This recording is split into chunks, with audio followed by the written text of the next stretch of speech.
Hey guys, thank you for tuning in to Netlinked Daily.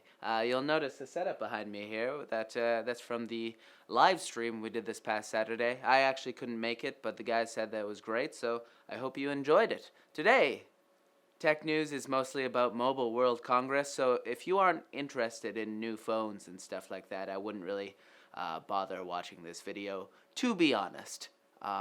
If you are interested, though, well, shall we?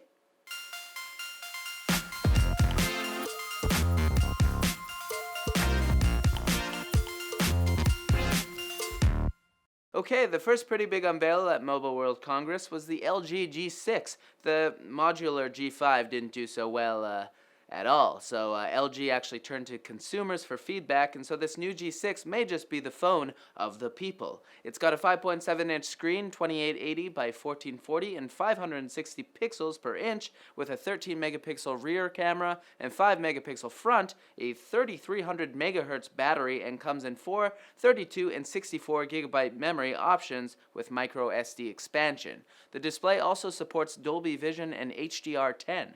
There are lots of new options for square camera, so you can easily snap photos and post them to that social media zazaza. There's also a game battery saver, so you can game real hard. And the G6 also offers Vulkan support. Additionally, there's a fingerprint sensor, Qualcomm Quick Charge 3.0, IP68 water and dust resistance, which is pretty nice, and of course, as we've learned, Samsung is holding the Snapdragon 835 chips until after the S8 launches, so the G6 only gets the 821 chip. Samsung. But it will be cheaper than the S8 at around $800 and is available in March. There are a few phones that we'll be talking about today, so comment below if this G6 is the one you're most excited about. Speaking of Samsung, this story actually isn't explicitly about phones, just to add a hint of variety. It's about VR, as Samsung has revealed a new Gear VR headset at MWC, and it includes a motion controller. The motion controller was actually developed with help from Oculus and includes a clickable touchpad,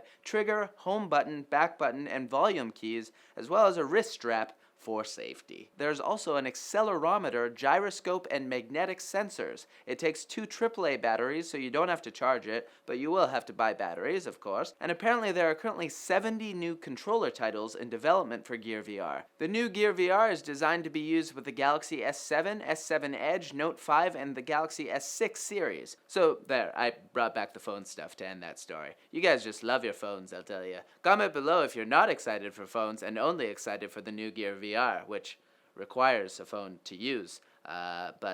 Anyways, interpret that as you feel right. Sony is next in line at MWC as they have unveiled Jack's favorite kind of phone, the Xperia. This one is called the XZ Premium. Wow, I just said Z instead of Z. I didn't do that on purpose. What have I become? This one actually sounds pretty crazy, as it's the first smartphone ever to have both a 4K and HDR display. It's a 5.5-inch display and has 800 pixels per inch, which is way higher than most other phones. The front camera is 13 megapixels and shoots 1080p, and the rear camera is 19 megapixels and can shoot Ultra HD. Sony also has this Motion Eye technology, which allows for slow motion footage at 960 frames per second, which Ars Technica tried out in this video. There's no price or release date yet, but this phone gets the Snapdragon 835 processor because it will come out after the S8. 4K and HDR.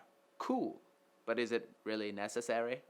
Let us know what you think in the comments. It's time for shorter news stories that more quickly than the others, except it's not going to be so quick this time because there's still quite a few more phones to talk about. Huawei unveiled their iPhone 7 copies, apparently, the P10 and P10 Plus. The P10 has a 5.1-inch 1080p display, while the Plus display is 5.5 inches with WQHD resolution. Both have Huawei's Kirin 960 processor with their EMUI 5.1 software on top of Android. The phones get the Leica dual camera setup like in the P9.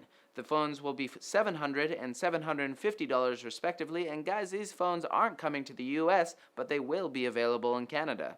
I never thought I'd say those words. Okay, now for some more affordable options. The Moto G5 will be around $200, and the G5 Plus $300. G5 will be available in March and the Plus a bit later in the spring. The cheaper option features a 5-inch display, 13-megapixel rear camera, and Snapdragon 430. The Plus has a 5.2-inch display and Snapdragon 625 with a 12-megapixel rear camera, but it has a f-stop 1.7 instead of 2.0. Both run Android 7.0. And a comeback from Nokia as they've introduced 3 new stock Android phones. First, the Nokia 6 was released in China, but the global release gets a few tweaks with a 5.5-inch 1080p display and the Snapdragon 430 processor. There's a 4GB RAM version for $242 and 64GB for $315. The Nokia 5 has a 5.2-inch display and the 430 processor as well.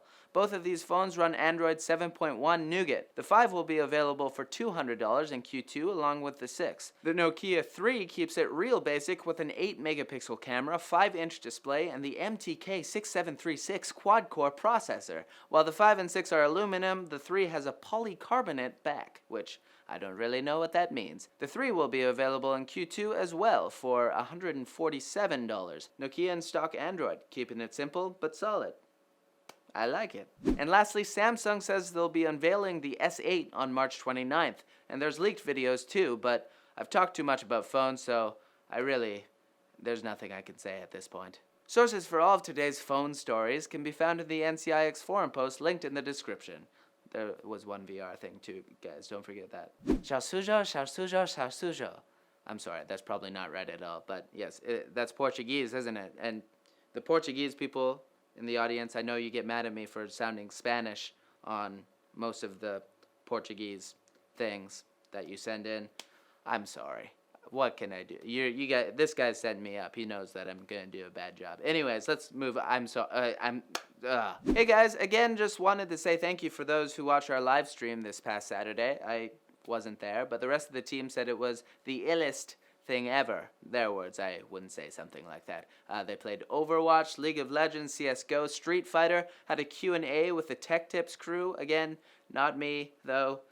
They even had a live PC build featuring the master builder, Yimmy. 1,000 of you guys voted during the stream for NCIX PC in the Intel Rig Challenge and unlocked the Intel Core i7-7700K as the grand prize. As promised, NCIX will be donating the value of the prize to the Canadian Children's Wish Foundation. So give yourself a pat on the back for that, being a good person. Thank you. And thanks for watching, guys. And if you haven't already, go on and give NCIX PC a vote in the challenge. Links will be in the description below.